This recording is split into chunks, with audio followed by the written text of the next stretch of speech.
os princípios que foram definidos da medicina há 400 anos antes de Cristo, por Hipócrates. Hipócrates dizia, à esquerda, os médicos muitas vezes curam, outras vezes paliam, quer dizer, fazem cirurgias para melhorar a condição de vida do paciente e ele sobreviver. A criança precisa ser assistida. Não precisa fazer uma cirurgia cardíaca complicada, não precisa fazer uma diálise peritoneal, não precisa fazer um transplante de rim, mas precisa dar oxigênio, precisa dar nutrição, precisa dar hidratação.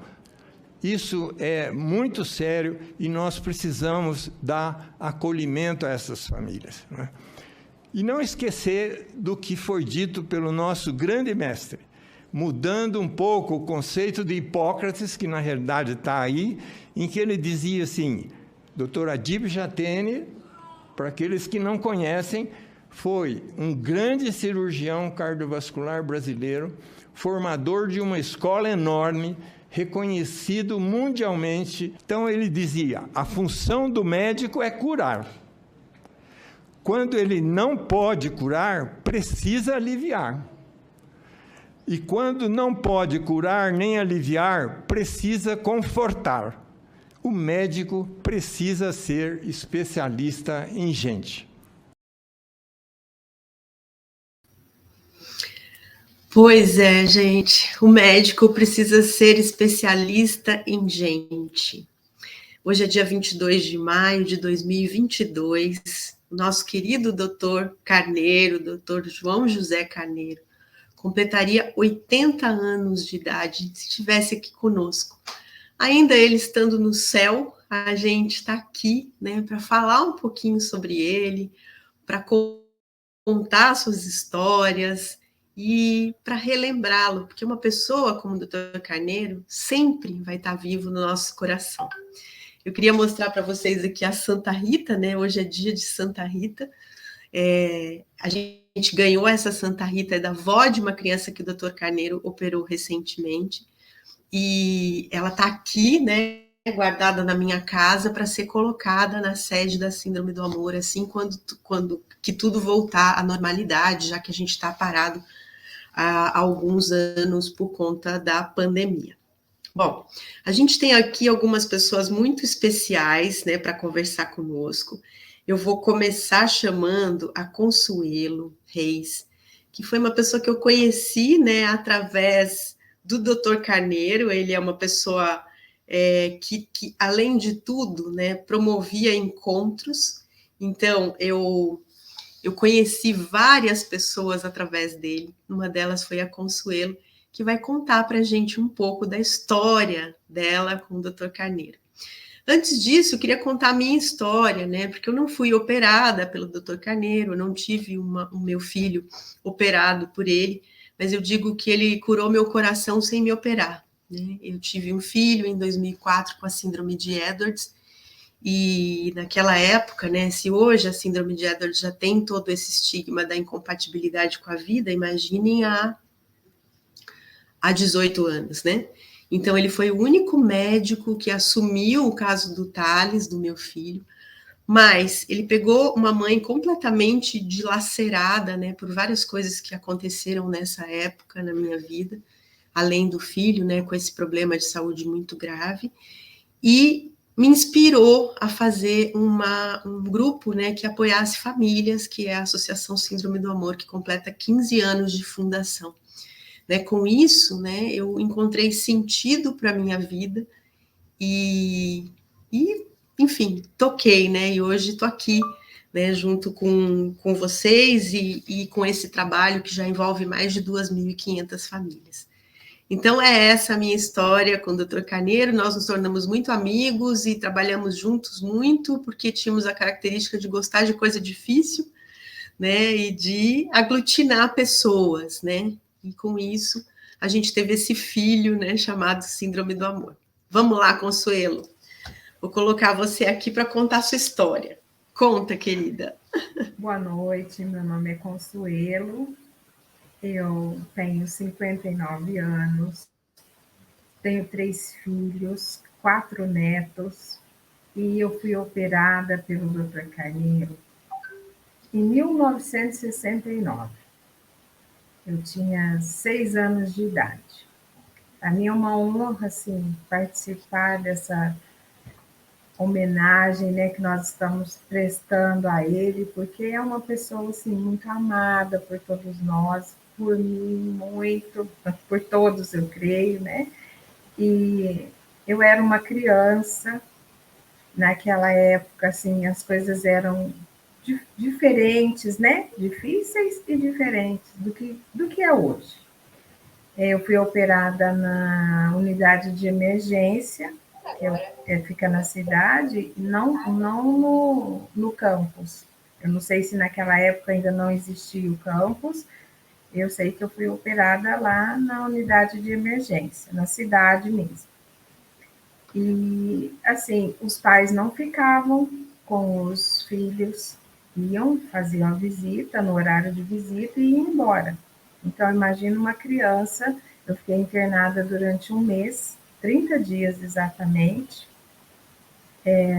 no mês de maio. Eu acho, assim, que eu fui operada no dia 21 de maio, eu não tenho certeza, mas eu acho, pelas contas que a minha mãe faz, pelo que ela conta para mim, eu acho que foi no dia 21 de maio.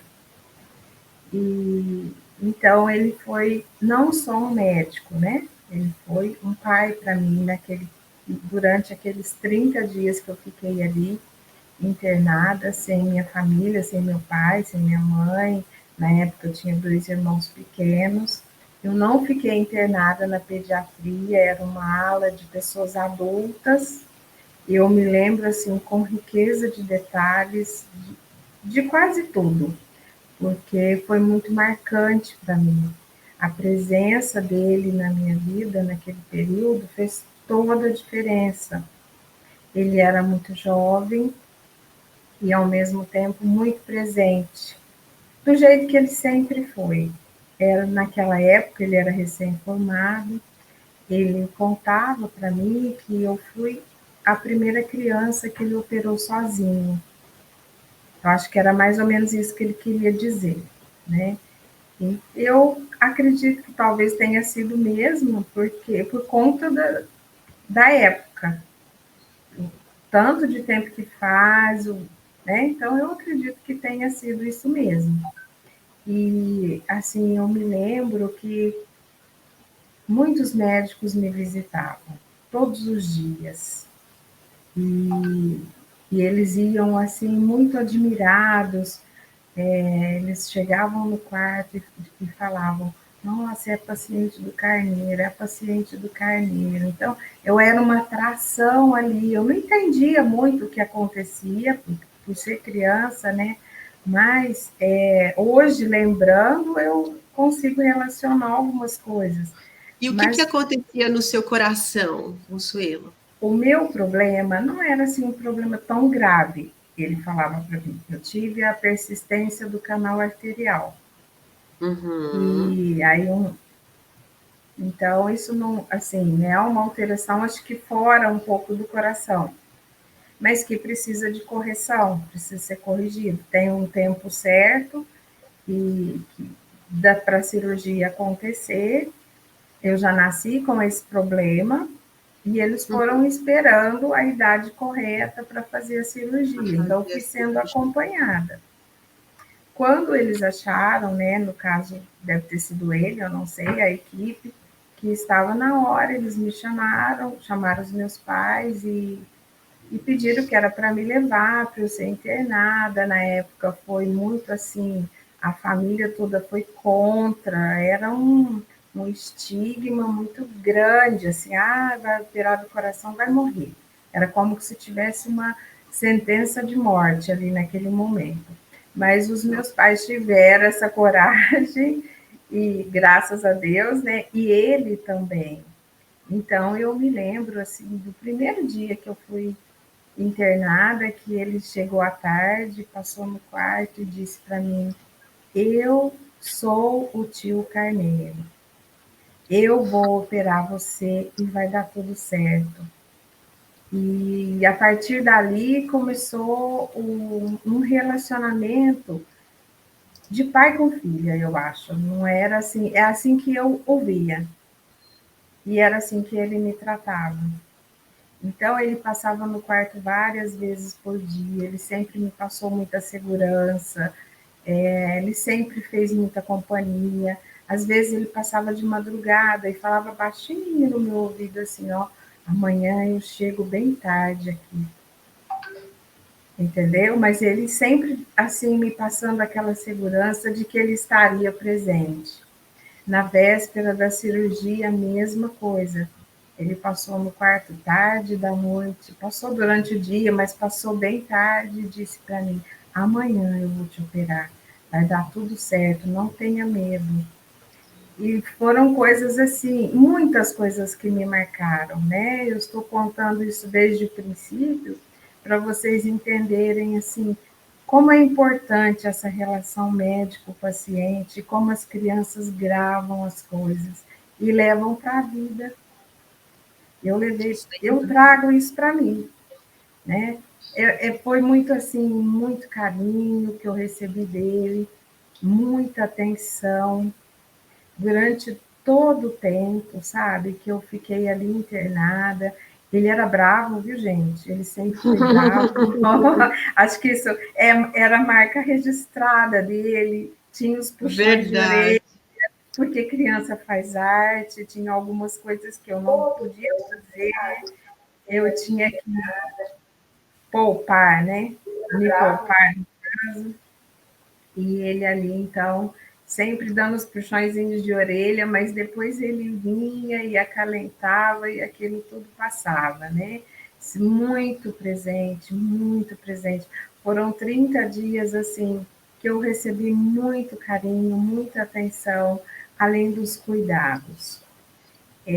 Teve um domingo que eu fiquei muito triste, eu estava, assim, já cansada de ficar ali internada e tal, sem a minha família. E ele então pediu uma autorização para a minha família, que ele queria passear comigo. E ele me levou no bosque e nós passamos o dia assim, acho que meio período ali no bosque, amanhã, a parte da manhã. Depois ele me levou na casa dele e a esposa tinha feito um almoço para mim e me trataram como uma filha.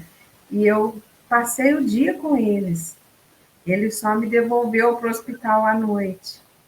Então, isso marcou muito para mim, sabe? Assim, foram um período que eu não guardo como assim de dor, de sofrimento. Primeiro porque eu não entendia muito o que acontecia, né? Eu não sabia a gravidade do problema, mas ele, com o amor, com o carinho que ele tinha por mim e que aí a equipe toda tinha. Eu fiquei num quarto com umas senhoras idosas, então todo mundo queria cuidar de mim. Foi um período muito bom. Eu me lembro assim que quando eu acordei da cirurgia na sala de recuperação, eu não estava bem. Eu estava com uma crise de bronquite muito forte. Eu acho que ali deve ser comum isso no pós-operatório, né? A gente não passar bem assim, eu não sei explicar. Ele disse para minha mãe ficar calma, que aquilo era natural do pós-operatório, mas que ia ficar bem. E eu me lembro assim da cadeira, ao lado da cama tinha uma cadeira e ele ficava horas ali naquela cadeira, sabe, aquele cuidado. Era fantástico, gente. Não tem como, assim, com palavras, eu expressar tudo que eu recebi dele. Eu não tenho palavras que eu consiga, né? Assim, expressar de verdade. E tudo que eu recebi, e ele me acompanhou durante muito tempo. Depois, quando eu cresci um pouco, eu me afastei do hospital. E daí um tempo eu voltei novamente, né? E quando eu voltei de novo, para o tratamento, assim, para os cuidados dele, foi um período também muito marcante. Ele tinha perdido os pais, então ele dizia assim que foi muito providencial aquela minha volta para o tratamento, que para ele foi um alento muito grande. Eu ter voltado justo naquela época. E ele acompanhou, eu tive os filhos, ele acompanhou, e sempre presente, e a gente vai passando o tempo, surgem outros problemas, e ele cuidava de tudo, de tudo. Gente, o que ele gostava mesmo era de acompanhar, né? Ele não se conformava em terminar o trabalho dele e ficar, não. Ele adicionava essas pessoas à vida dele. A gente vai chamar agora para conversar aqui com a gente, daqui a pouco vai ter um monte de gente conversando junto, o Dr. Jorge Afiuni, que é o colega, né, do Dr. Carneiro, que eu conheci também a semana passada e que tem um jeitinho super dele, assim, me deu até uma saudade. Que gracinha! Obrigada, doutor, por ter vindo. Conta tudo. Olha, Consuelo, eu fiquei aqui fazendo umas contas quando você começou, né? Eu acho que você foi maluca de ser operada por ele naquela idade, naquela época. Eu vou te falar que o professor Carneiro se formou em 1965, o ano que eu nasci. Eu nasci em 65. Olha aí. Ele se formou em 65 aos 23 anos. Então, ele se forma aos 23 anos. E, pelas suas contas, você foi operada em 1969. 69, em maio de 69. Eu estou impressionado, porque com 4 anos de formado, apenas, né, ele faz uma cirurgia cardíaca que, na minha opinião, talvez tenha sido inédita naquela época. Eu creio que sim. Olha, que doido, né? Ele tinha 27 anos. Você falou que ele era um menino, e era mesmo. Era. Agora, eu estou mais impressionado ainda com a maturidade que ele já tinha aos 27 anos, da forma como ele já te tratou. Uhum. Tinha. Ele era do mesmo jeito. Não, quanto tempo um médico leva para adquirir habilidades, quanto tempo um médico leva para chegar nisso. E veja isso que torna o professor Carneiro mais especial ainda. Uhum. É verdade. Eu creio que boa parte do que ele já traz com ele desde que ele nasceu. Sim. Não é que ele foi formado pelo meio, que ele foi lapidado. E quantas pessoas têm essa luz, né? De talvez, desde o início da sua vida, contagiar pessoas, né? E influenciar pessoas. Você falou que tinha uma persistência do canal arterial, né? Em 1969 não tinha nem ecocardiograma. Não. Para a maioria das pessoas que estiver assistindo aqui, não existia como fazer, às vezes, o diagnóstico. Era no ouvido. Então, você ia lá e escutava. Não tinha sequer cateterismo. O que eu estou querendo dizer aqui é que esse seu relato, ele me tocou muito, porque não é qualquer pessoa que tenha coragem de fazer o que ele fez. Eu não sei como, se ele tinha algum chefe naquela época, talvez, como que com 4 anos de formado apenas, ele fez uma cirurgia que naquele momento, para você, provavelmente, estava trazendo repercussões. É, de fato, uma cirurgia simples. Eu acho que você deve ter um corte pelo lado, talvez, eu não sei, não é isso? E que mas representa, sim, dentro da medicina, um grande médico, no mesmo nível que o médico que ele tanto respeita, que ele mostrou naquele vídeo, que o professor Adib. O professor Adib, nessa época, estava em São Paulo, trabalhando com cirurgia cardíaca. E ele, em Ribeirão Preto, também começou muito parecido dentro das suas limitações. Acho que professor Adib talvez tenha uns 5 a 6, talvez 6 a 8 anos a mais do que ele. Então, era, sim, já o professor, e ele exerce dessa forma. Eu fiquei assim, a minha relação com o professor Carneiro, ela começa depois, em 1989, quando eu vou para Ribeirão Preto, faculdade onde ele já era professor de cirurgia cardíaca. Aí eu estou falando mais ou menos 20 anos depois dessa cirurgia que ele fez em você. Sim. Quer dizer, ele fez em 69, eu vou para lá em 89. E lá eu era residente de pediatria clínica. E a forma que mais me encantava quando ele via os pacientes era exatamente da forma como você se lembra dele. Eu achei muito interessante isso, que o meu olhar, às vezes, de residente médico, quando via esse professor chegar lá, ele me influenciava do ponto de vista, puxa vida, esse é um modelo que a gente tem que seguir. Uhum. Ele era um modelo para a gente, na sua relação com as pessoas. Era também um modelo do ponto de vista de busca científica, de estudo e busca de conhecimento. E mais do que isso, né? De comprometimento com as pessoas, da forma como ele relatou. Foi ali que eu conheci o professor Carneiro.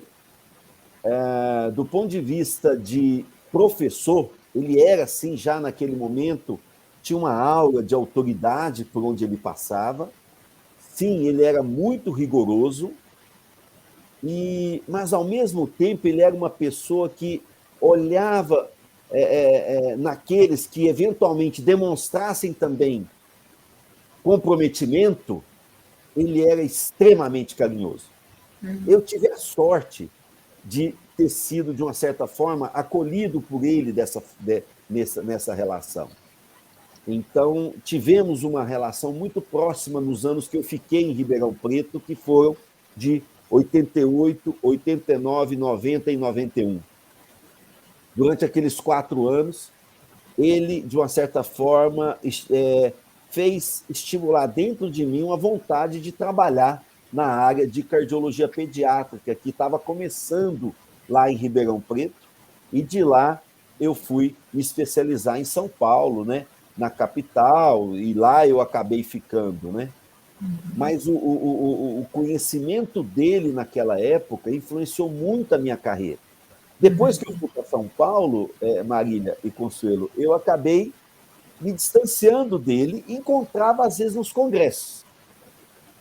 Eu não sabia da relação dele com a síndrome do amor, até quando eu conheci, né, a Renata e a Laís, que eu cuidava de Laísa, né, e a Renata, a mãe dela, quando começaram a falar, né, dessas,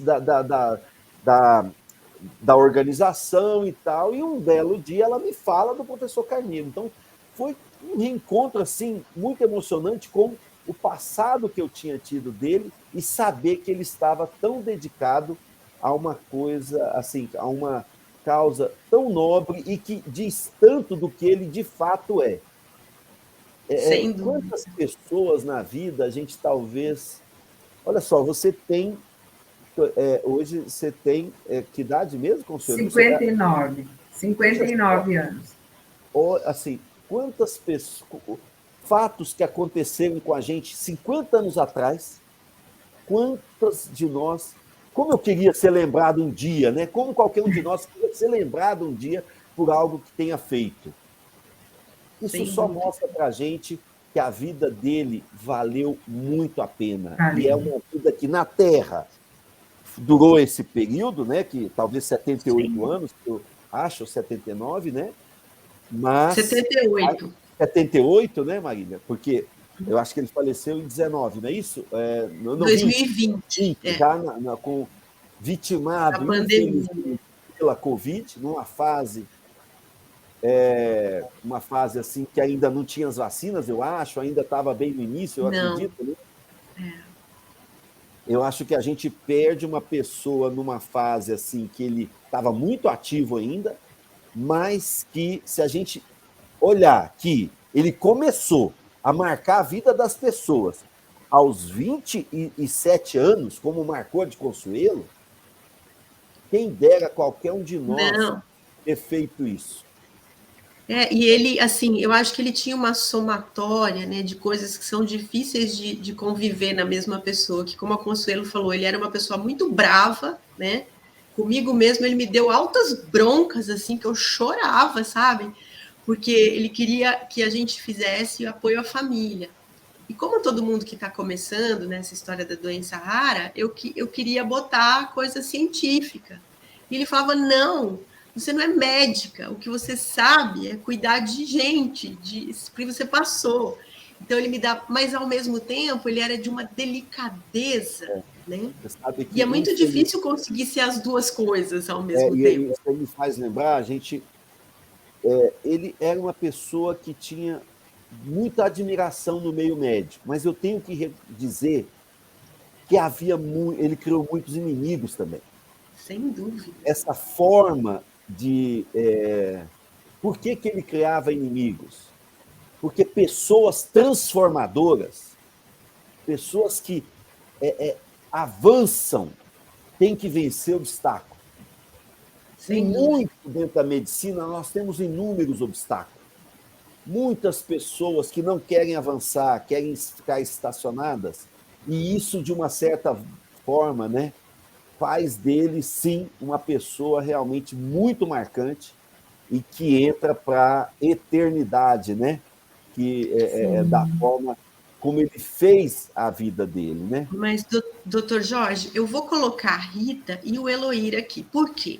Não Por querendo favor. tomar o seu tempo de fala, mas é porque eles contando as histórias, o senhor, como médico, vai poder, né, fazer com que essa conversa fique muito mais rica para todo mundo.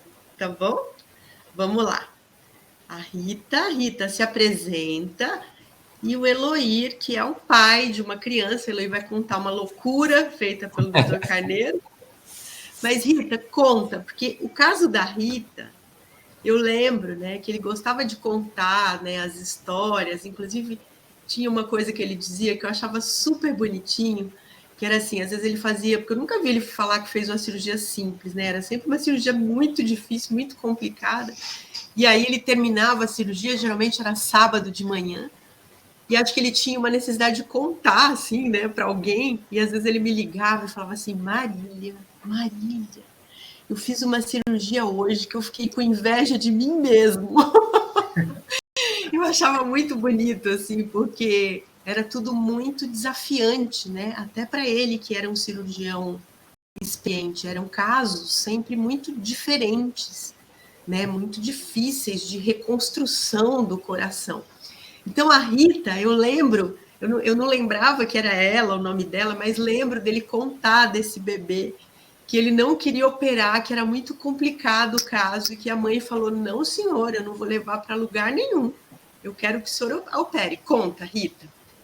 Boa noite. Depois o doutor Jorge vai contar a complexidade desse negócio. Boa noite a todos.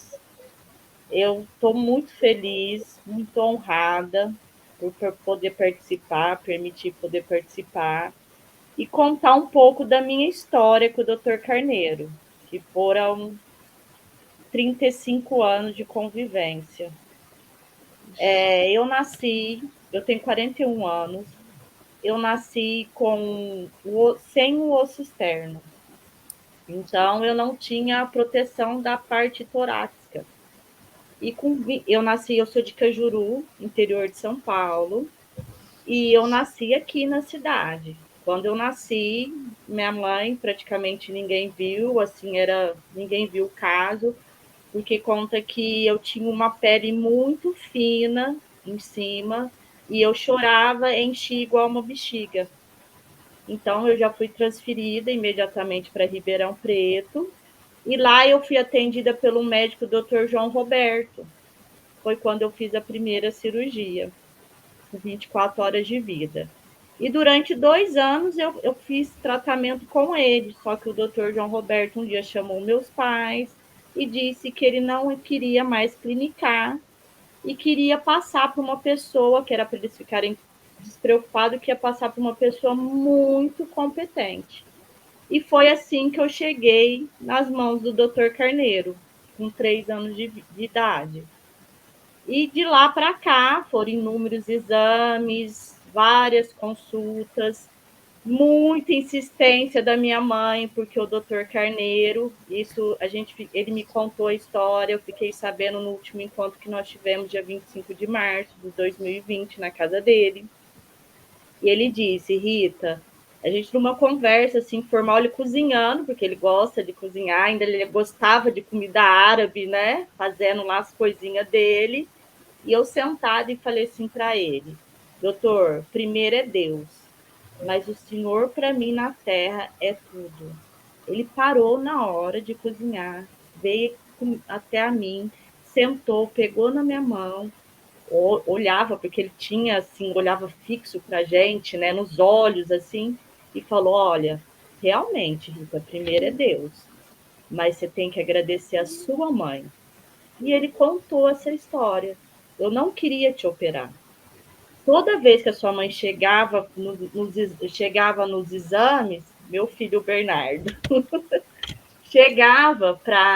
eu chegava nas consultas, naquele balcão vermelho do HC, que geralmente ficava lá, ele entrava entre as 11 horas, começava a atender a parte ambulatorial, né? Isso era dia de sexta. E ele falou para minha mãe, numa das últimas consultas, Silvia, eu já tinha completado 9 anos. Silvia, leva a Rita para São Paulo, porque não tem condições. Minha mãe falou assim: não, doutor, nós fomos até agora, eu confio no senhor e é o senhor que vai operar a Rita.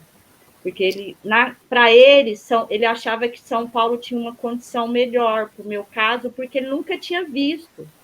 E todos os exames que eu fazia, dava que eu não tinha o osso externo. E assim, eu era uma criança, e toda vez que eu chegava lá, era impressionante. Eu não sei se o doutor Jorge deve ter participado. Entre os alunos dele, ele me chamava, aí ele conversava: Rita, tem uns alunos meus aqui que querem te ver. Porque era aquela coisa constrangedora, porque eu já estava criando mama, sabe? Eu tinha vergonha de tirar a blusa. Então, ele perguntava para mim se eu queria. E às vezes eu aceitava e às vezes eu não aceitava. E ele sempre respeitou isso. Aí era aquela coisa. Aí chegou uma época que os alunos começaram a querer me comprar. Aí toda vez que vinha, chegava, tinha caixa de bombom, tinha boneca, tinha brinquedo. Aí eu saía de lá. Para mim, sexta-feira, ir lá no HC era uma festa, porque eu sabia uma época que eu ia voltar com um tanto de brinquedos. Porque os alunos, aí foi aquela relação. E tinha minha irmã também junto. E ele sempre, desde que eu ia nos consultas, ele acompanhava com fotografias. Eu tirava muitas fotografias. Ele saía, eu entrava, ele pegava na minha mão e falava assim: vamos que agora nós vamos tirar foto. E nisso, ele levava a minha irmã também. A minha irmã é 2 anos mais nova do que eu. E ele tirava foto minha e da minha irmã. Tipo assim, ó, vamos tirar as duas junto. Colocava as duas ali para eu não ficar constrangida da situação. Olha só. Então, e eu tinha muito medo, eu era muito assustada, porque a vida inteira dentro de hospitais, exames, umas coisas assim. A primeira vez que eu fui fazer tomografia, criança, eu achei que eu ia morrer. Falei, gente, eu vou entrar num negócio desse, eu vou morrer. E ele conseguia fazer uma parte assim interessantíssima. Mas, Rita, vamos resumir muito a história, porque é muito longa. Desculpa, Marília, te interromper. Não, pode continuar. Depois a gente vai perguntar para o doutor Jorge, mas a gente continua. Aí ele me disse que aí nós íamos embora, eu e minha mãe, e ele não achando uma solução para o meu caso. Ele falou: Rita, passou umas 4 semanas. Eu tive uma fase muito ruim, um dia muito ruim, e eu falei assim: olha, eu vou para a biblioteca estudar.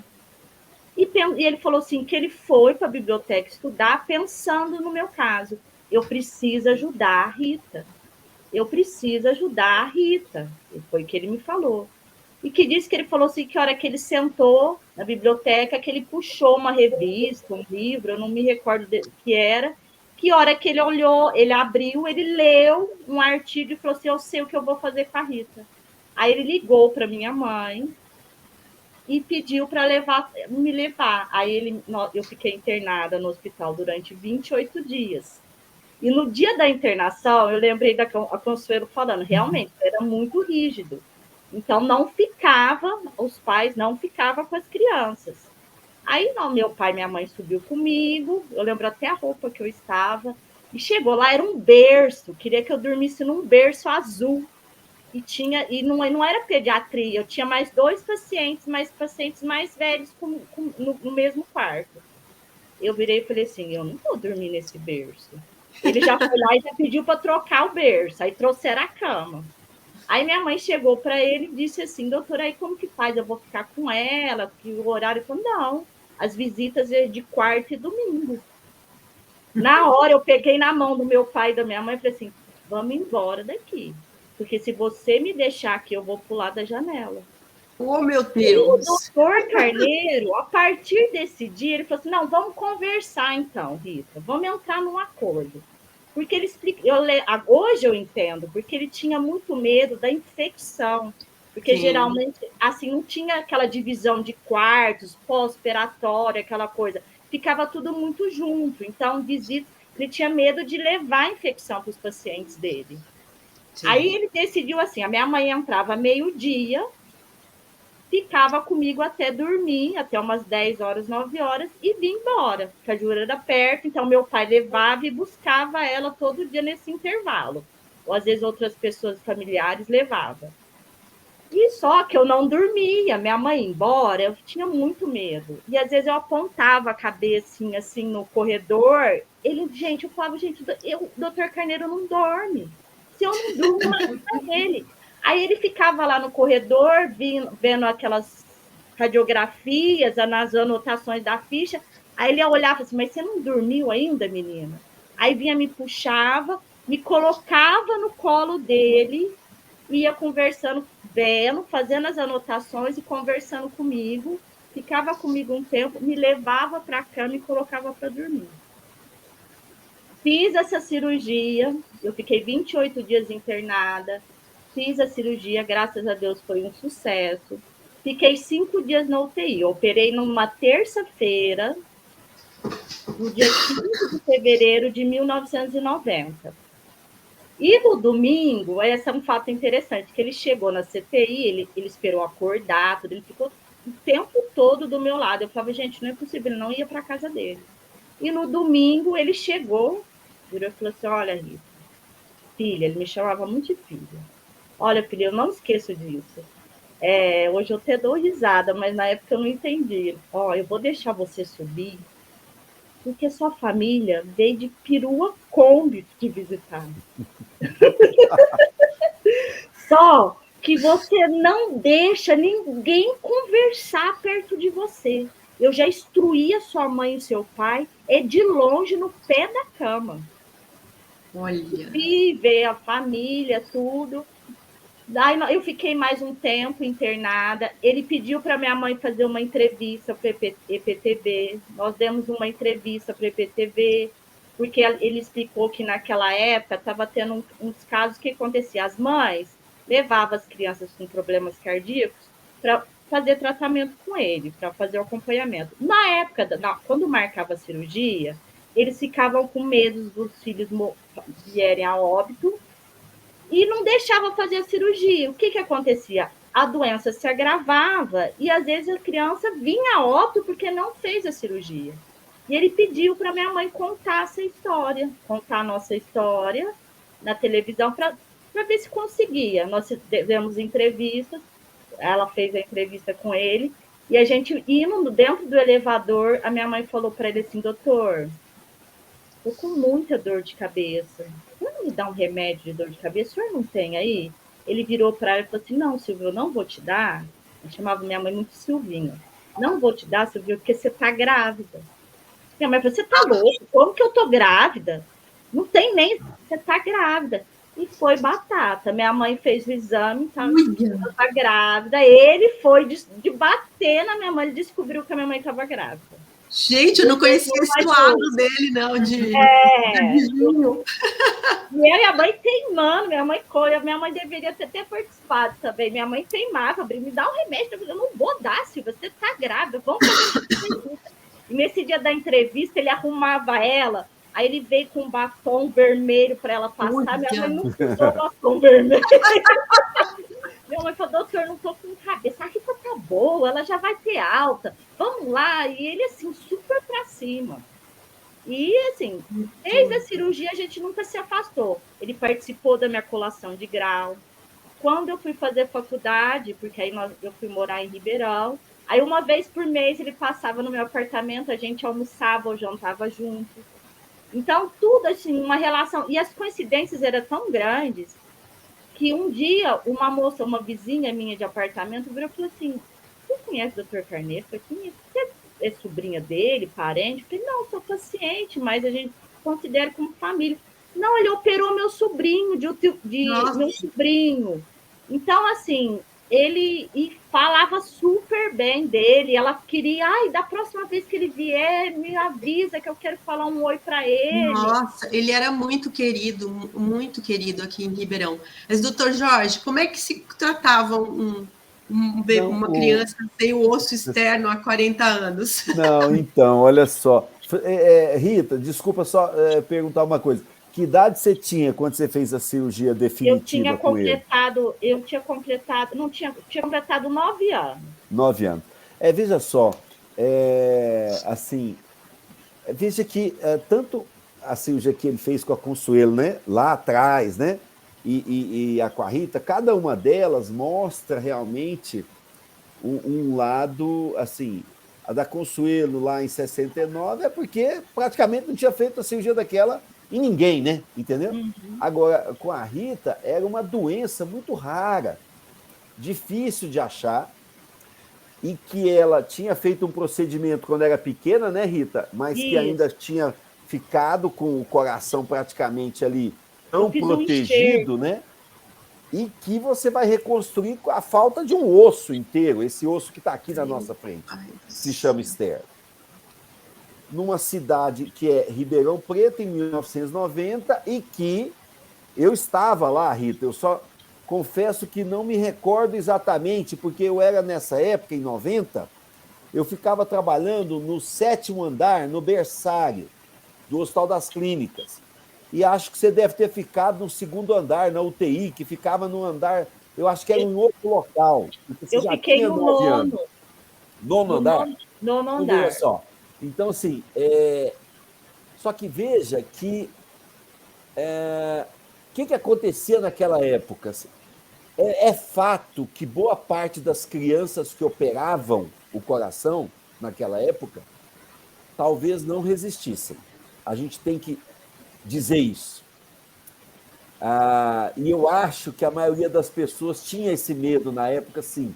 Tanto é que ele falou isso, né? Então, um caso de sucesso, né, era muito importante ele ser mostrado para dar esperança, né, para as pessoas, entendeu? Mostrar que podia acontecer, e de fato, muitos às vezes preferiam nem operar, porque às vezes já achava que ia falecer, né? E eu acho que ele... E olha só que interessante outro dado. Veja como as coisas mudaram em relação a quanto que um médico se esforçava para estudar e como ele estudava naquela época. Se hoje eu quero saber alguma coisa, eu não preciso sair da minha casa. Eu entro aqui no Google e coloco falta de externo. O que se faz no mundo? Vai aparecer tudo na minha cara. Gente, vocês não é muito interessante você falar isso para mostrar o que se fazia naquela época, que ele tinha que ir para a biblioteca, pegar não sei quantos e, no meio daquilo, ter a sorte de achar algo que fosse relacionado a seu caso, que ainda era muito raro. Ou seja, era muito mais difícil. E isso mostra o valor daquilo que foi feito. Era muito fácil desistir de enfrentar coisas difíceis. Tanto as famílias aceitavam os médicos falarem não tem o que fazer, quanto os médicos também, não tem o que fazer. Naquela época. Imagina com tanta dificuldade. Mas ele era diferente, porque ele ficava inquieto, e nessa inquietude, né, ele ficava com os casos, mas ao mesmo tempo que ele tinha você, Rita, na cabeça dele, ele também recebia, ao mesmo tempo, telefonema nosso, às vezes, de plantão. Eu me lembro muito bem de um sábado à noite de plantão, que eu estava na UTI de recém-nascidos, pequenos. Naquela época, começou a neonatologia de bebê abaixo de 2 quilos, tinha uma criança de 1,5 kg, estava muito grave. Consuelo, essa criança de 1,5 kg tinha um PCA, igualzinho o seu, grande. A criança estava morrendo. E o médico, que eu era residente, né? Quer dizer, eu estava ali em formação, mas eu era o residente responsável, e o médico que passou pela UTI, o professor de pediatria, geral, clínica, falou: Jorge, infelizmente essa criança acho que não tem o que fazer. Mas aí eu fiquei inquieto, ele foi embora, aí eu falei, acho que eu vou ligar para o professor Carneiro e ver o que ele acha. A gente, na época, tinha que pedir a telefonista para ligar na casa, né? Sábado à noite. Ele morava, se não me engano, ainda dentro do campus, ou então, não sei, eu acho que... Eu liguei e ele me conhecia pelo nome, né? Assim, e eu passei o caso para ele. Ele, Jorge, estou indo para aí. Isso é tipo 10 da noite, 11 da noite. Ele estava ali em 20 minutos. E ele operou essa criança de madrugada. E essa criança, no dia seguinte, estava operada. E em 2, 3 dias, ela melhorou muito. E ela conseguiu receber alta. Ela era uma criança que tinha 1,5 kg, tinha esse problema, as pessoas já tinham desistido. E eu me lembro que no início, até o meu professor de pediatria falou assim: olha, por que você não obedeceu às minhas ordens e chamou outro médico? Eu expliquei. Aí ele: parabéns por ter desobedecido às minhas ordens. Ou seja, porque, assim, de alguma forma, né, o próprio professor Carneiro depois explicou para ele que, olha, já estava perdido, entre aspas, né, mas mudou por uma situação daquela. Então, eu acho que tanto o seu caso, Rita, quanto de Consuelo, inúmeros outros, né, mostram um pouco esse lado, né, de inquietude e de tentar fazer algo para melhorar. Se não puder curar, como ele disse, né, aliviar, né? Então, Sim. esse alívio a buscar. Infelizmente, nesse caminho, muitas famílias perderam seus pacientes operados por ele sabe disso. Sim. Isso é um outro lado também extremamente humano dele. Médicos, às vezes, celebram seus sucessos, né? E contam seus sucessos. Mas é difícil a gente ter médico que, na derrota, que a gente encara, né, a perda de um paciente como uma derrota, até acho que não devemos encarar isso como uma derrota, mas muito sim, ainda mais em cirurgia, o paciente opera e falece, infelizmente. Era impressionante como ele assumia a responsabilidade, ele não fugia, ficava do lado, chorava junto com as famílias nesse momento. Chorava. Verdade, verdade. Para reforçar isso que você está dizendo, doutor, eu quero introduzir o Eloir, porque o Eloir tem uma história, né, que foi uma loucura que a gente fez, porque eu tinha começado, na verdade, a Síndrome do Amor foi fundada em 2007, mas eu comecei muito antes com uma comunidade no Orkut, né? E nessa comunidade eu vi uma foto de uma criança que era eu já tinha fundado nessa época, que era do interior do Rio Grande do Sul, que tinha a síndrome de Edwards, como meu filho, e enlouqueci com essa foto, porque ela era muito sabe? Ela tinha assim, ela era muito linda e muito saudável. E aí entrei em contato com a família me procurou, e eu fiquei sabendo que ela nunca tinha sido entubada, e falei para ele, falei, doutor, a gente tem que ajudar essa criança, pelo amor de Deus. Você tem que conversar com os médicos de lá e falar que dá para operar e não sei o quê. E ele pega e me diz o seguinte, Marília, eu vou estar de férias em fevereiro, então eu vou até lá para conhecer essa criança. E o homem saiu daqui, pegou um ônibus, foi até São Paulo, pegou um avião e até Porto Alegre, né, Eloy? Aí pegou Porto um avião, Alegre um teco-teco. Até um teco-teco até Santa Maria. E Santo Ângelo. Santo Ângelo. E foi conhecer essa bebezinha. Isso tem 14 anos. Então, a Síndrome do Amor tinha 1 ano de fundação só. E foi assim que começou, né, essa paixão, né, que a gente acabou vivendo por essas crianças com a T18. Conta, Eloíra, agora conta você. Ah, tá bom. Em primeiro lugar, eu tenho que agradecer muito a oportunidade de estar aqui junto com vocês, falando dessa pessoa maravilhosa, que não foi, que é ainda o Dr. Carneiro e será para sempre, porque ninguém vai ser igual a ele, e a vida que ele teve, e tudo que ele nos deixou, que foi o exemplo, e toda essa alegria de fazer o que ele gostava, não tem como dizer que ele foi, né? Ele é e será sempre.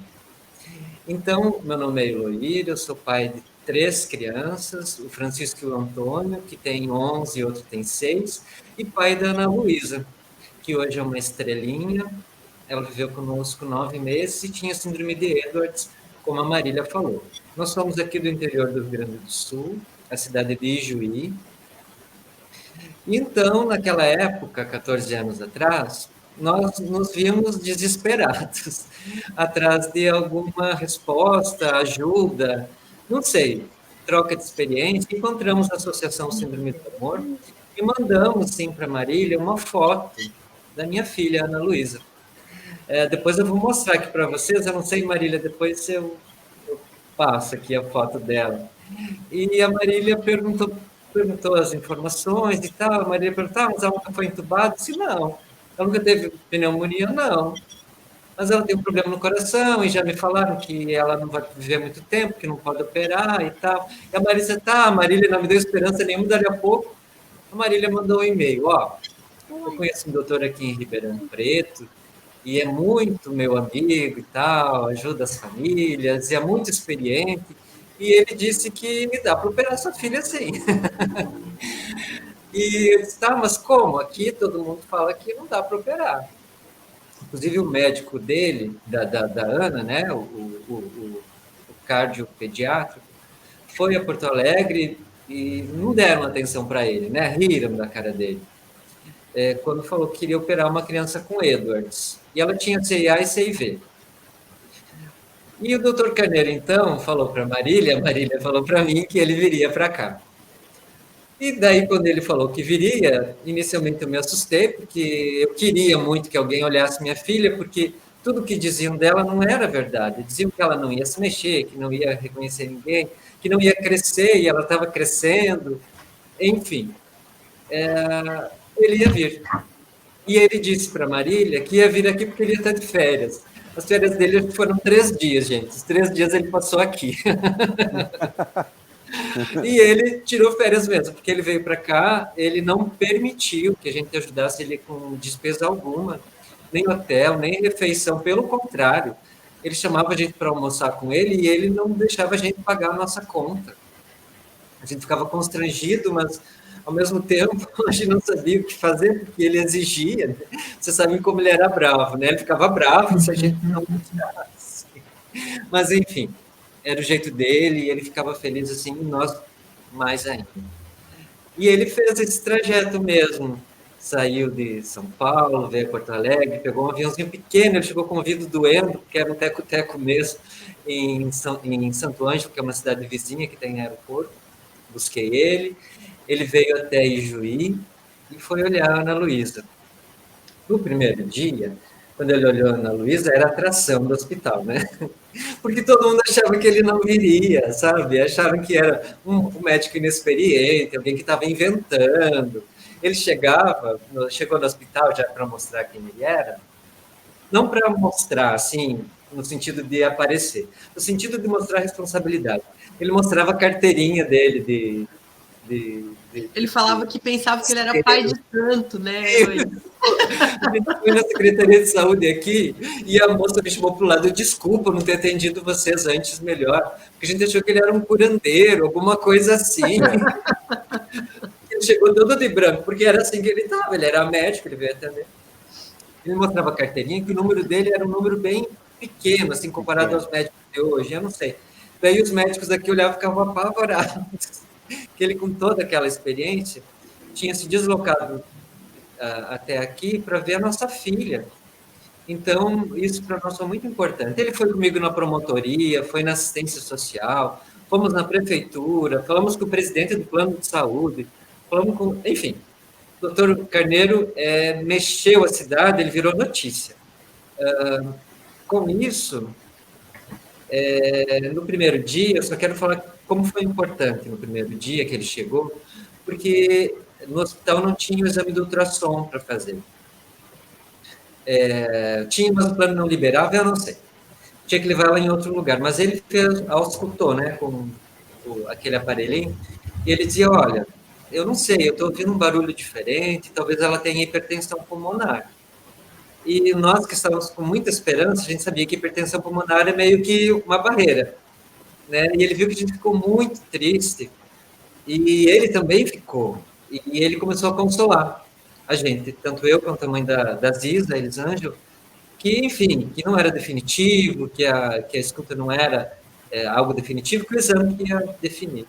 No outro dia, a gente levamos ela, era tudo coisa de filme, né?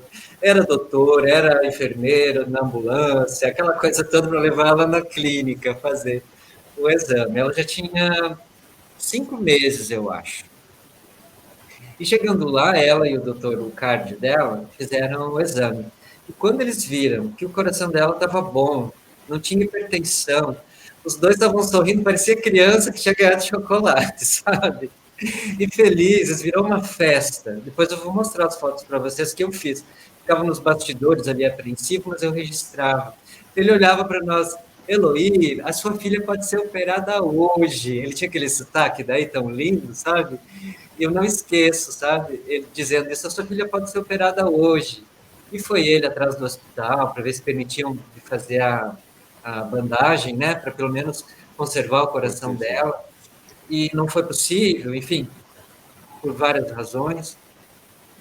Mas depois disso a gente foi na Defensoria Pública, na promotoria, nós falamos com a promotora do município da infância, e ninguém acreditava que ele era quem ele era, sabe? Mas ele estava lá, ele ia comigo, se apresentava e explicava. O caso da menina era grave, que precisaria ser operado, mas era fácil de tratar diante das cirurgias cardíacas, né? E que era urgente. Então, a partir disso, nós entramos com um processo contra o Estado e o juiz mandou bloquear as contas do Estado e conseguimos levar a Ana. Mas demorou um pouquinho até isso acontecer e a gente levou ela para Ribeirão. E quando ela chegou em Ribeirão, ela realmente era outra criança, ela já tinha desenvolvido a hipertensão pulmonar. O doutor dizia, olha, a Ana Luísa de hoje não é aquela mesma de um mês atrás, né? Hoje ela desenvolveu hipertensão pulmonar, nós sabíamos, né, que isso poderia acontecer, mas ele sempre dizia para nós, vocês podem ficar tranquilos que o que nós pudermos fazer, nós vamos fazer. Ele fez, ele tentou a bandagem, né? Ela ficou 1 mês ainda, e ele dizia para mim assim, teve um dia que ele ficou bravo com a gente, que a gente fez alguma coisa lá no hospital, que a gente era muito metido, assim, né? A gente queria cuidar dela, fazer as coisas, e a enfermagem dedurava a gente para ele. E um dia ele disse, tá proibida a visita de vocês. Eu fiquei aterrorizada. A Elisângela chorava, eu chorava, a Marília consolava. Mas no outro dia, querida, mas era para o bem da Ana também, nós que estávamos sendo intransigentes naquele momento. era muito amor envolvido, enfim. Mas no outro dia, era uma sexta, isso, no sábado, ele chamou a gente para almoçar com ele. Levou a gente numa churrascaria, levou a gente lá na universidade, no Museu do Café, que coisa legal, assim, que ele fez com a gente, meio que para dizer, ó, não fazer por mal, é por bem, eu gosto de você, não estou brigando. E ele dizia para nós, então, que continuava grave o caso dela, a gente via também, né, que ela não era mais a mesma menina, e ele dizia, olha, tem a chance de deixar ela assim ou a gente tentar. Ele era muito de, se tinha uma esperança, era com ele. Ele tinha ainda uma esperança, e foi quando ele disse para nós que iria tentar, acho que seria numa quarta-feira a cirurgia, iam tentar a corretiva, porque não estava resolvendo só a bandagem. Mas sabe que quando a gente começa a pensar, não só, eu não pensava mais só na Ana, porque eu confesso para vocês que eu rezava todo dia, assim, que eu queria que a Ana ficasse um pouco mais, sabe, desde o dia que ela nasceu. E parece que sempre era atendido esse pedido, assim. E no final parecia que não estava mais resolvendo. E eu via que o doutor estava com tanta esperança de operar ela, e eu começava a dizer, olha, se for para que ela morra, né, que ela venha a falecer nas mãos do doutor, que ela vá antes, sabe? Que eu não queria nem que ele tivesse que me dar a notícia e nem que ela passasse por isso sem que tivesse um resultado bom. Então, na segunda-feira, para amanhecer segunda-feira, ela partiu na madrugada, quietinha, bonitinha. Ela teve uma noite bem boa, assim, antes da gente ir embora, no domingo à noite. E na madrugada ela partiu. Eu lembro que eu liguei para Marília, né? O hospital ligou para a gente foi e tal. Mas quando eu cheguei no hospital, o doutor já estava lá, né? A Marília chegou, né? Ele já estava lá dentro do hospital, lá dentro da UTI e tudo mais. Mas a gente estava do lado de fora aguardando ele e a Marília. Quando a Marília chegou, nós entramos, ele estava lá dentro. Ele abraçou a gente com muito carinho, com tanto respeito, sabe? E também com o sentimento que ele queria ter feito antes. Ele dizia sempre, que pena que não me deixaram fazer a bandagem.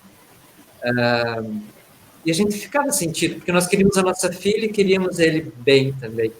E isso que ficou para nós, o carinho dele em todo esse processo. A gente também fez refeições que ele cozinhou para a gente no apartamento, ele mostrava fotos dos pacientes. Ele era assim, um encanto de todos nós e que eu sinto muita saudade e, ao mesmo tempo, muita gratidão. E queria ter convivido mais com ele, a distância não permitiu, né?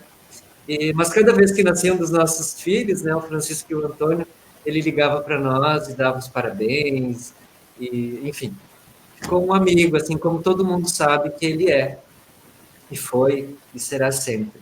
A nossa estrela maior, o Dr. Carneiro. Eu não sei se eu esqueci alguma coisa, mas eu tentei resumir.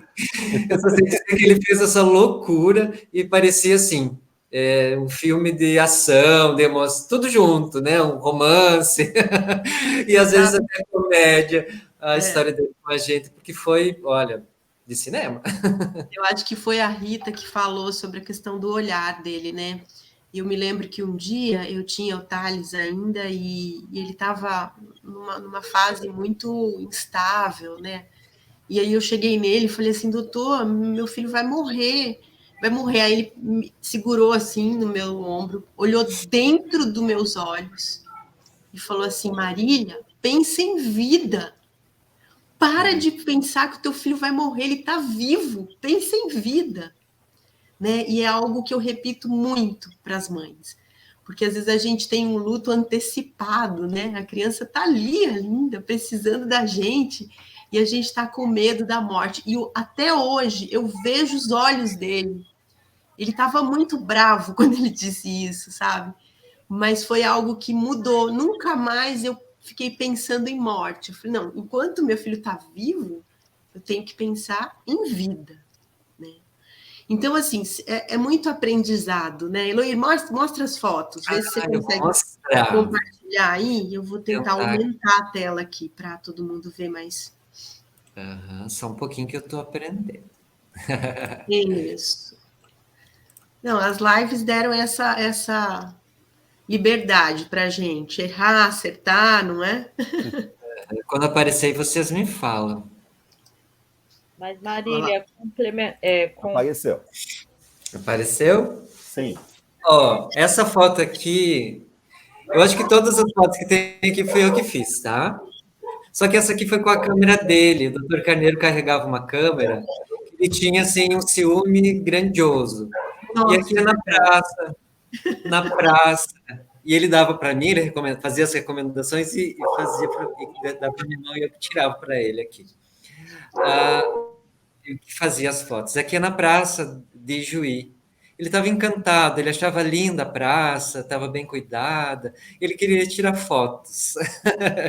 Teve um dia, ele disse para mim, Eloí, eu vim ver sua filha, mas se você tiver um minutinho, algumas horas na tarde, eu queria visitar os pontos turísticos. E daí eu levei ele, eu já tinha me programado para ficar com ele, e Juí não tem muitos pontos turísticos, mas tem alguns bem interessantes. E eu levei ele em alguns desses. E a Praça da República é uma delas, é bem bonita mesmo, bem arborizada e tal. E aqui, então, está a foto que fez o Dr. Carneiro vir para cá. Quando ele viu essa foto, a Ana Luísa com a mãozinha aberta, né, Marília? Ela sugando a chupeta. E essa foto que, na verdade, acabou nos unindo mais rápido, ou fez com que a gente se unisse nessa experiência. E essa é a Ana Luísa, gente. A Zizinha, Zizoca, minha estrelinha linda. Nossa, estrelinha linda, cheirosa. Ainda sinto o cheiro dela. E aqui é quando ele foi ver ela à noite. O olhar que vocês falam, ele estava dando para ela. Antes de qualquer coisa, ele pegou ela no colo e conversou muito com ela. E olha ela olhando para ele, gente. Não é um encanto? Ai, linda. E ele, olha só. E aqui, então, depois do exame. Aí ela não estava gostando muito, porque era geladinho. Aqui a Elisângela, a mãe da Cisa. E o doutor ali. As enfermeiras estavam todas em torno do doutor. Ali do lado tinha uma outra criança com uma cardiopatia. Não, com suspeita de cardiopatia que ele também examinou. Ali. Aqui é no dia seguinte, ó. Aqui é no dia que ele achou que ela estava com hipertensão pulmonar. Aqui é no outro dia, ele e o Dr. Marcelo Miron, que é o cardiopediátrico dela, e eles estavam analisando aí as imagens da eco. E aqui, não dá para ver ainda, quando eles estão sorrindo, mas o Dr. Marcelo Miron, que é o doutor que está do lado, era muito jovem, o Dr. Marcelo, estava sorrindo. Eles andavam juntos aqui. Aqui eles estão conversando sobre o caso. Só para vocês verem como ele era, né? Chegado, assim. E aqui eles estão registrando. Eles estavam tão felizes, os dois. O doutor Carneiro mais ainda. Olha ele ali conversando com a Zizinha. Ai, que paixão, que saudade. Veio aqui com todos os médicos e nós... Aqui só os médicos. Ele virou notícia de jornal. O doutor.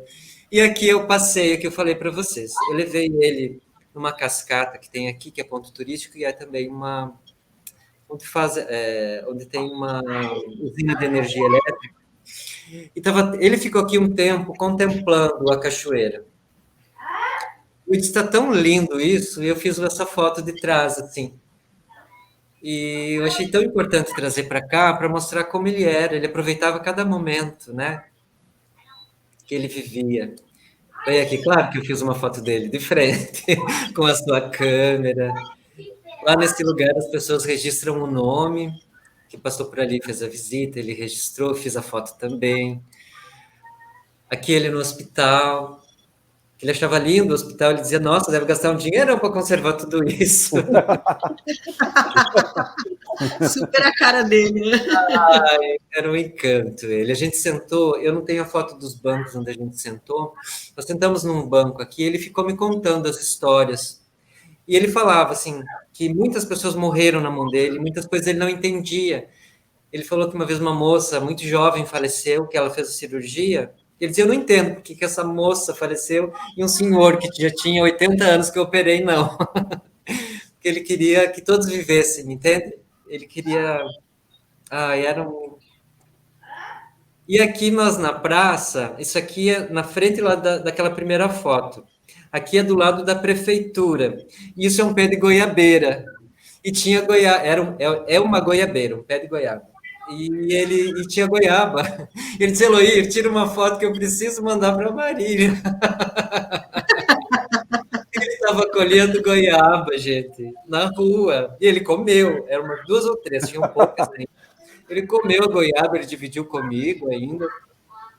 E toda vez que eu passo lá, a goiabeira está grande. E toda vez que eu passo lá, eu lembro do doutor Carneiro.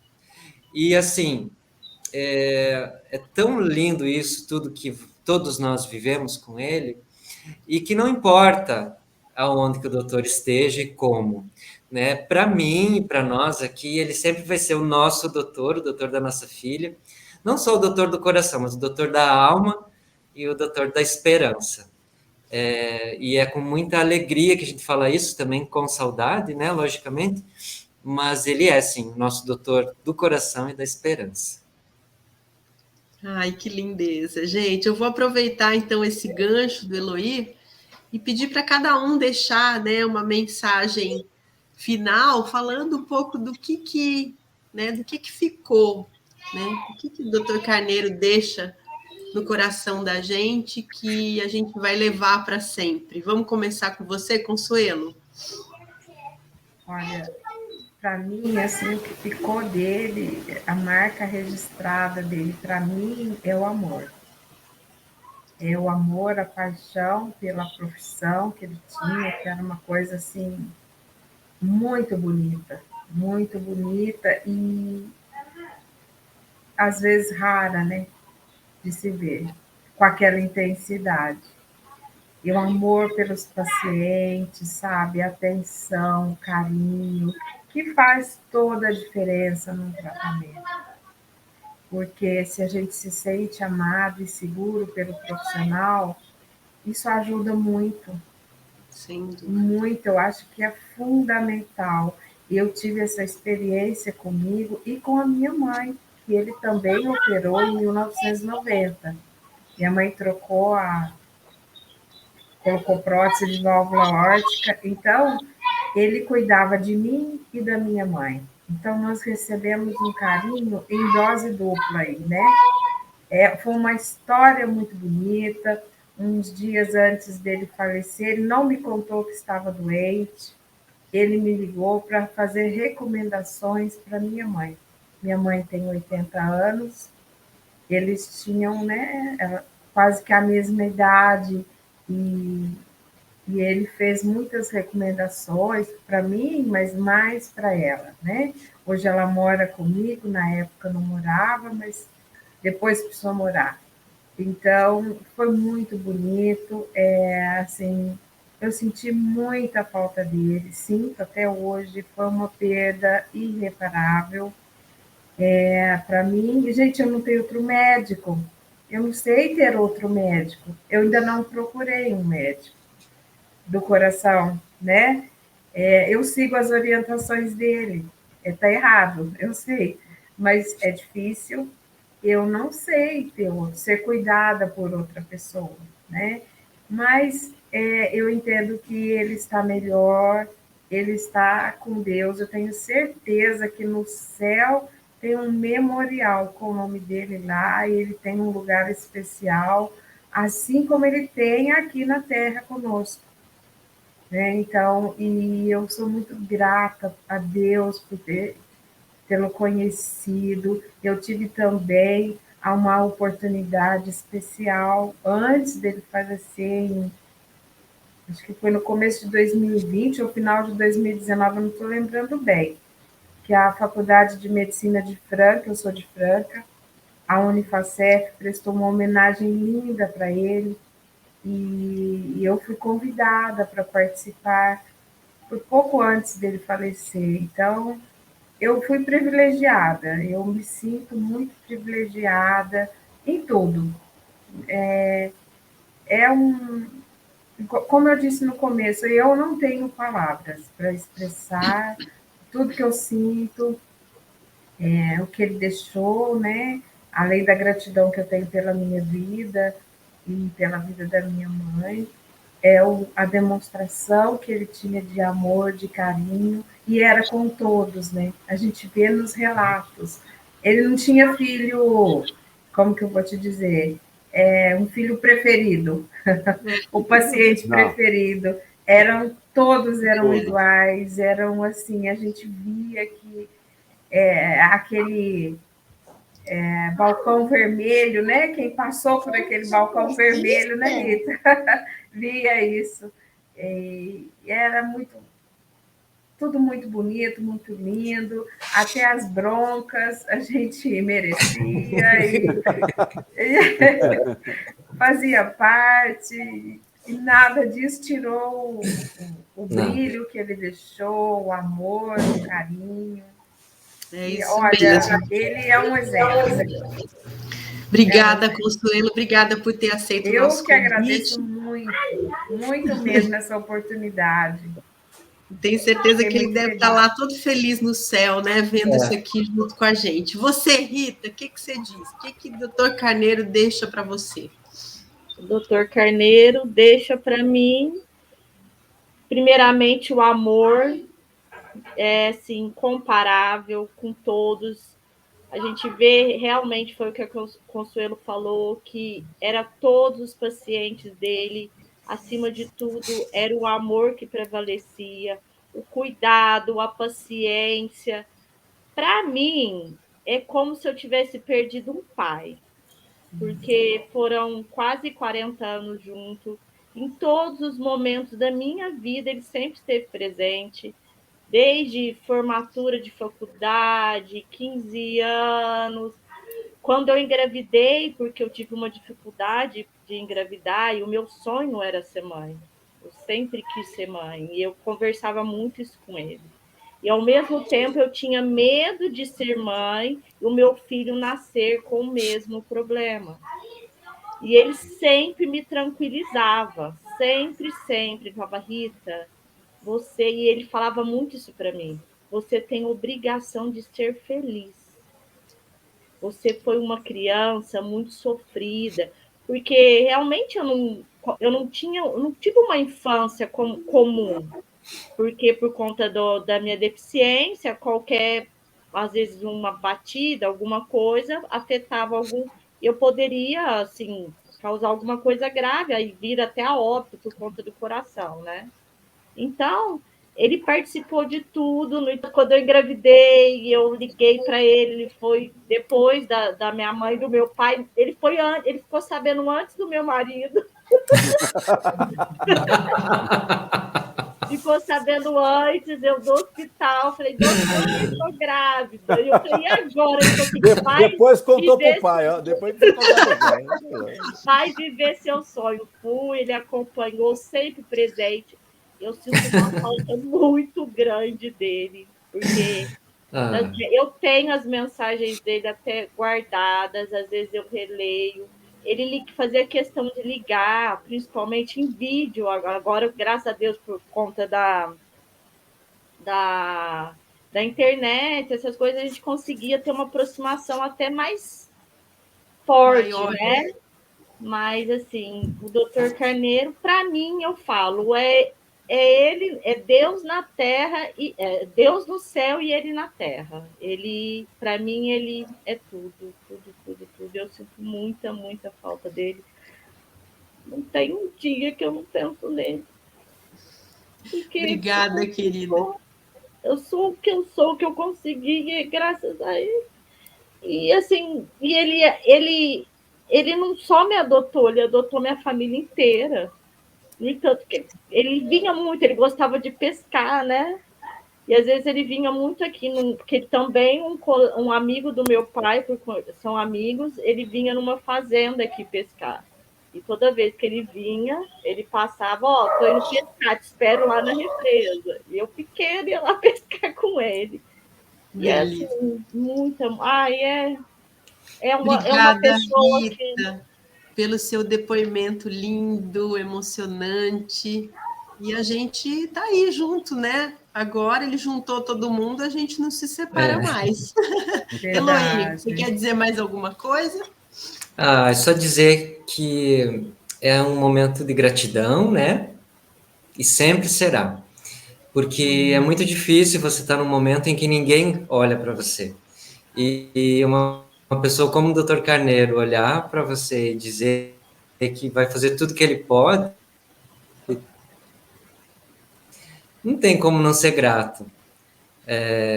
E acho que fica, como todos vocês, o Dr. Carneiro sinônimo de amor mesmo, que é o que ele sentia, tanto pela profissão, pelos pacientes, pelos familiares. Gratidão, amor, é isso. Uma alegria grande e uma saudade do mesmo tamanho.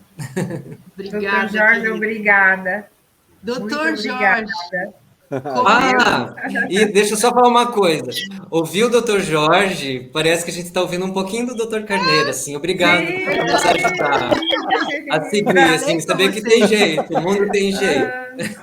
Tem. Eu falei para vocês que eu fiquei com o Dr. Carneiro na cabeça depois que eu ouvi ele na live que ele fez com a gente. Dr. Jorge, e você como médico, né? Você sabe qual que é o... Eu acho que ter participado hoje desse diálogo com vocês, né? Nossa, assim, eu acho que eu já tinha uma admiração pelo doutor, professor Carneiro, muito antes da gente se conhecer, né? Mas eu acho que cada relato aqui só potencializou mais a admiração minha pessoal, né? Mas também de uma biografia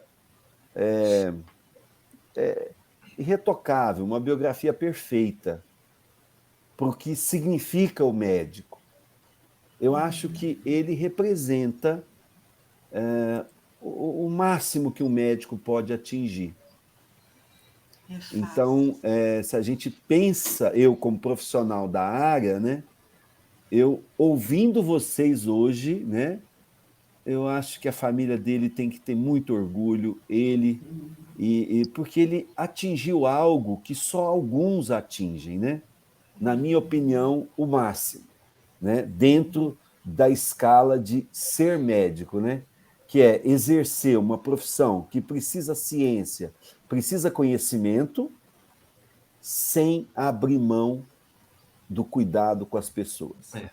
E fazendo disso mais importante que a ciência. Ciência sem humanismo não é nada. É isso mesmo, doutor. Eu assim, para mim, tem várias coisas, né, que o doutor Carneiro me deixou. Uma delas é a que eu já falei, né? A gente sempre pensar em vida enquanto tem vida, né? Isso foi muito marcante. Mas uma das coisas mais marcantes que ele sempre repetia muito para mim é que a gente tem que fazer as coisas com paixão, né? E essa é uma característica já minha, mas que ela se intensificou muito depois desse conselho, né? A gente tem que fazer tudo assim, o que você faz, você tem que fazer com toda a sua energia, né? Com tudo aquilo que você tem para oferecer de bom, né? Essa coisa da paixão era muito forte no doutor. Então, eu agradeço a cada um. Né, deixa eu só... Eu acho que teve uma... Não sei se você sabe, Marília, mas eu acho que a cidade de Ribeirão vai fazer uma homenagem para ele. Não sei se você está sabendo. Que eu acho que vai ter o nome de uma rua, o nome dele. Então, aqui... Você sabe sobre isso ou não? Sim, o BDS, que tem o nome dele. Uma UBDS, uma Unidade Básica de Saúde. Colocou o nome dele, é isso? Isso. Não, tá. Olha, quer dizer, isso aí já vai ficar... Embora a gente às vezes sai... Engraçado isso, que a gente às vezes vai em lugares e vê nomes, né? E depois de um certo tempo, a maior parte das pessoas às vezes não sabe o que aquele nome representa, né? Mas eu acho que cada coisa dessa que ganha o nome deve ter uma história muito bacana por trás. Claro que tem algumas que são por politicagem, né? Mas essa dele, eu acho, cada depoimento que está aqui, eu acho que vai tocar qualquer uma das pessoas. Sim, com Muito certeza. merecido. Então, eu agradeço a todos e eu vou colocar um videozinho que a gente fez para uma homenagem que aconteceu em Tuverava com ele, para a gente finalizar esse momento. Nossa Senhora. Obrigada, gente. Marília, muito obrigada. Beijo. Você Muito é prazer, arteira. gente. Arteiríssima. Um grande abraço Seu a todos, amor. gente. Abraço, boa noite.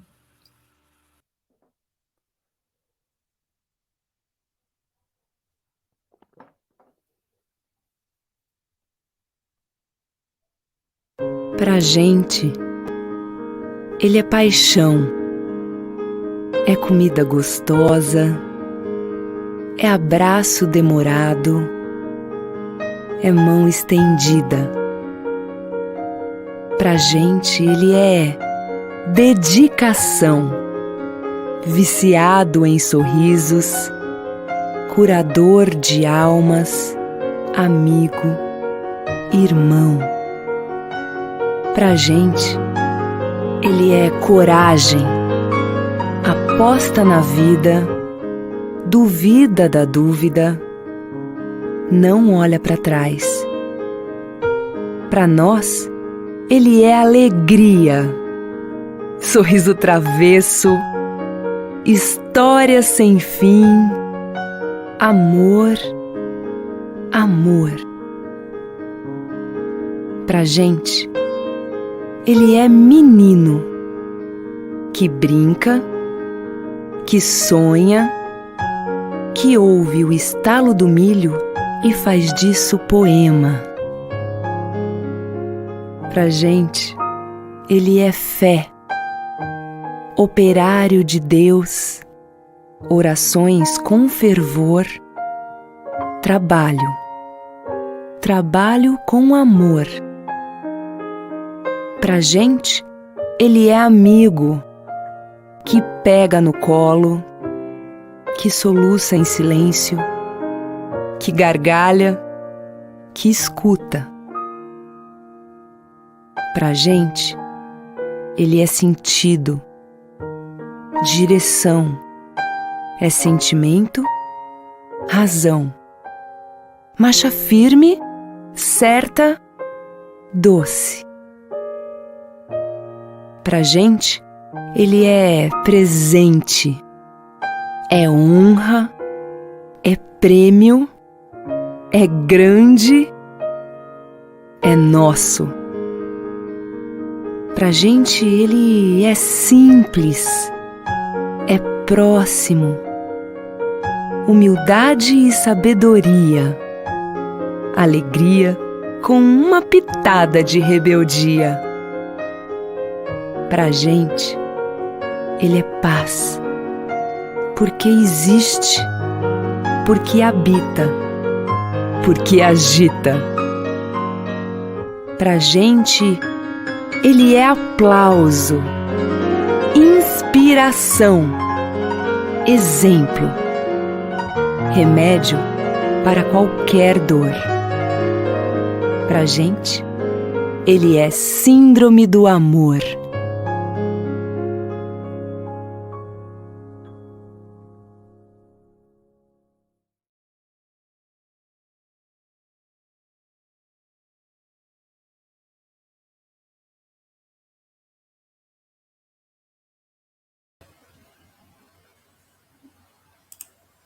Ah, eu fiquei aqui para assistir. Que lindo, gente.